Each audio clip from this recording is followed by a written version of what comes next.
Okay. Tonight we will witness the first of a series of presidential debates between Ben Franklin, a leading gentleman from Philadelphia, and Thomas Jefferson, a fellow great American who is from Virginia.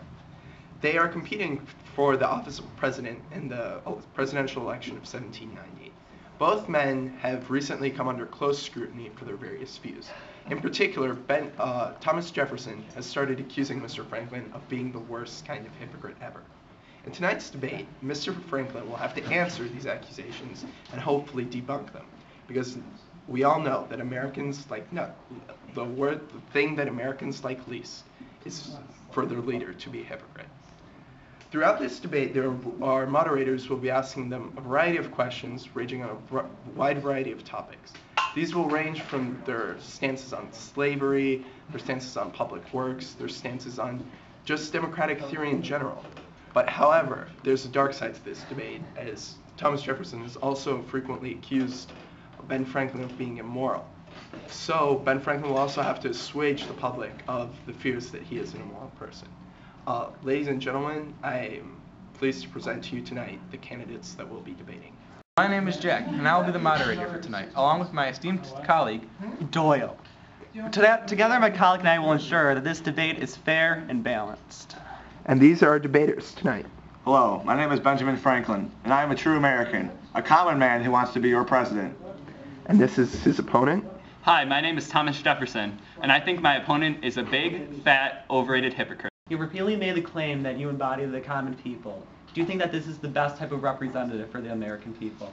I do. This claim of being a common man dates all the way back to my childhood. I was born into humble beginnings as the son of a candle maker and rose to prominence through my establishment of not only a firehouse and a library, but also founding an academy which became known as the University of Pennsylvania, all to help the common people. Claims that he is for the people and that he has all these public services for the people, but however, he makes people pay for them.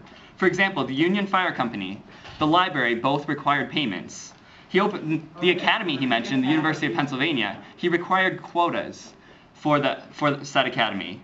He also built a house that was allegedly for any religious sect to worship and celebrate their masses in. However, only one religion used it, the Moravians. No one else used it. Also, he went behind the back of the American people when the Quakers specifically said they did not want to spend any money for the French and Indian War. Yet he went around them by having them pay for grain, but in reality it was gunpowder being sent to the troops in the French and Indian War. Mr. Franklin, do you have any response to these accusations? Yes, I do. He claims that I have forced citizens to pay for these services, such as the firehouse and the library. But how else would these services get funded in the first place? I mean, there has to be some funding for them to stay active. Also, in response to them making people pay for things, I fixed the inequality of the 6 shilling tax for the constable, making sure that poor people were not forced to pay the same amount as were wealthy people for the police in the city. Also, I created a free school for the instruction of poor kids that would not, along with Poor Richard's Almanac, allowed people who didn't have as much money to get an education that they would not normally have the opportunity to do. My opponent has just contradicted himself. At the beginning he said that he was for the American people, and now he's trying to make money off the American people. In the Constitution that we recently ratified, it requires taxation as a part of America. Now, if there is no taxation, there wouldn't be funding for anything. Like I previously pointed out, if there was no taxation, there would be no firehouse or library to begin with. Also, another point that I would like to make with my, when you said I just want to make money off people, when I developed my new stove, I did not patent it because I wanted people to improve off of it. I wanted it to be for the common good, not just for profit for myself. thank you for your answers. Now, on to the next question. Mr. Jefferson, you have brought up charges against Ben Franklin about being a British sympathizer. Could you elaborate on that, please? Yes, I can. Benjamin Franklin betrayed his own country. He was in support of the Townshend Acts, which wanted the taxation of the American people by the British people. Does that mean he is for the American people if he's trying to tax them? Also, he repossessed the goods of many American people, including wagons and other of their possessions. He repossessed them for the war. Also, his son William is a British loyalist and was the royal governor of New Jersey.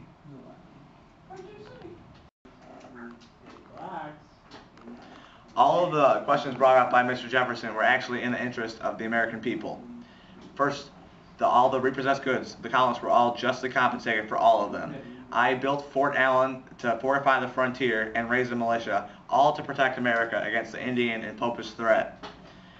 In response to my son William, I repeatedly entreated him to give up his loyalist ways, but to no avail. He continued to want to support Britain and be the royal governor of New Jersey. That is something that has nothing to do with me. You say these things, but how can we be sure this is true? You say that you are in support of the American people, but you've been shown in the past to have British sympathies. You spend a large amount of time in Great Britain. Who knows how much attachment or loyalty you might feel to the British people after spending so much time there? Even though I spent a great deal of time in Britain does not mean I developed British sympathies. I was born an American and will always be an American. In fact, I was even thrown out of England. I have no sympathies whatsoever for the English people or the English throne.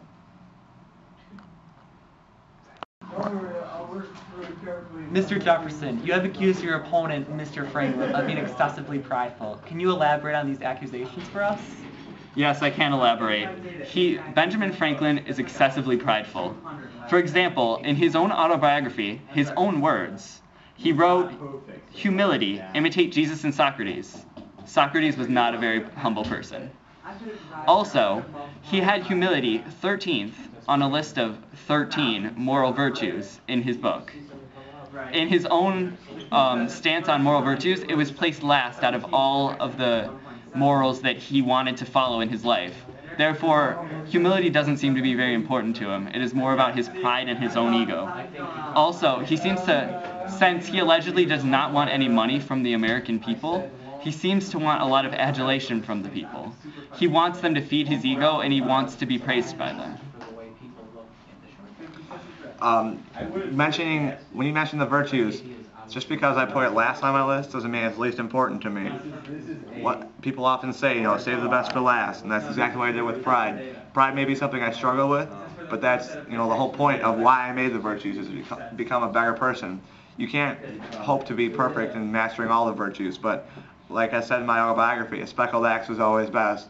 Work on what you can perfect. I also apologized multiple times throughout my autobiography for this excessive pride, but it is something I'm certainly working on and nothing that will interfere with my presidency.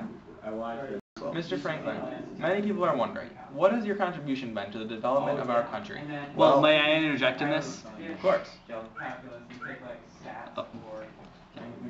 So, he says he has all these contributions, but he really doesn't have that many. For example, at the Constitutional Convention, he was more of an orbit figure than he actually was a contributor. He watched the discussions, he never really put any input or new ideas into the convention, like everyone else who was there did. Also, he messed with the wording of the Declaration of Independence.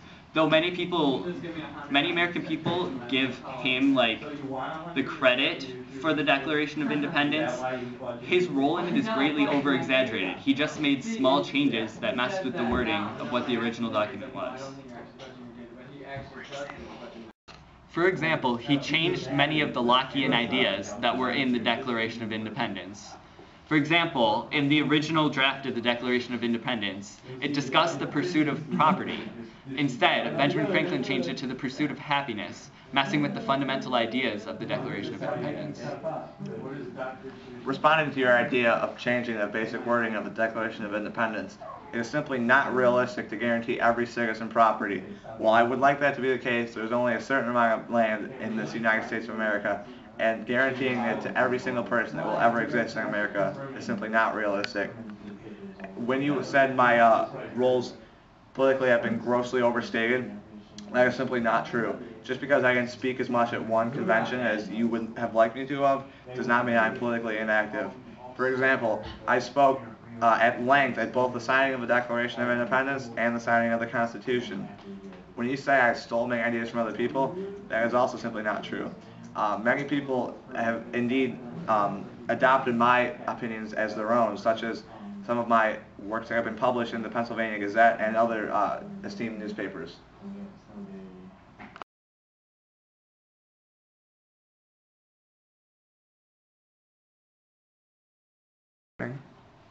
Mr. Jefferson, you called your opponent, Mr. Franklin, a strumpet. What exactly is a strumpet? Well, he spent a lot of time with various women. For example, he lost his friend Ralph because he was hitting on his girlfriend a lot of the time. Also, he is a wastrel. He's very unfaithful in private, so who's to say he's going to be faithful to the American public if he is in office? Also, he took up a long time to make up the money back to Vernon. He borrowed money from Vernon, and it took him a very long time to pay it back. Is that someone who we want in office? Someone who can't even pay back their debts? You related my private failings to my possible failings as a leader of the country, which is simply not a valid argument to make. For example, you say I've been living this type of life my whole life, but yet I have already established things such as the firehouse and the library, which I talked about earlier, and made many new inventions such as lightning rods, a stove, and even started meeting with a philosophical group called the Junto. I mean, just because I like to have a little bit of fun sometimes does not mean I cannot be productive. Like I said, with pride, it's one of my 13 virtues to work on. It's not necessarily something I'm perfect in, but it is certainly nothing that will keep me from leading the country the way it should be led. Also, you're not as chaste as you think or may think you are. As we all know, you have fooled around with slaves before and have even fathered a child by your slave.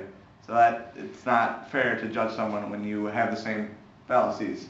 You didn't. At least she was an American.